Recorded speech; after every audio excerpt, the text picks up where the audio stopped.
त्या जंगलाला हात लागली, पशु पक्षी सगळे पळायला लागले आणि पळायला लागल्यानंतर महाराज जंगलात सगळे पळून जात असताना हत्ती बुद्धिमान प्राणी, हत्तीने सांगितलं, हत्ती दादा जंगलाला आग विझावायची प्रयत्न आपण सगळे मिळून करू. जवळच एक तळ होतं, प्रत्येक प्राणी पशु पक्षी खार उंदीर जेवढे प्राणी पक्षी असतील आगेवर जायचे, पाणी टाकायचे, आग आटोक्यात आणण्याचा प्रयत्न करायचे. आग विझता विझता आली, त्या आग विझवताना बाबा सगळे पशु पक्षी आपल्या यथामध्ये यथाशक्तीने मदत करत होते. त्या आग विझवण्याच्या यादीमध्ये बाबा एक चिमणी होती, चिमणी. दुःखे अनेकांच्या दुःखे. हत्ती दादाने त्या चिवताईला विचारलं, एवढा मोठा हत्तीचा कळप, उंट, जिराफ सगळे आग विझवण्याचा प्रयत्न करतायत, आग ताई आटोक्यात आली.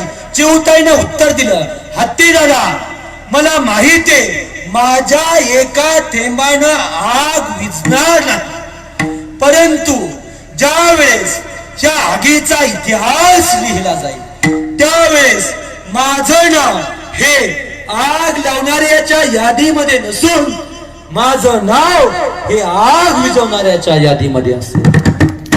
हे चिवताईनं दिलेलं उत्तर आहे. महिला मंडळ पुरुष मंडळ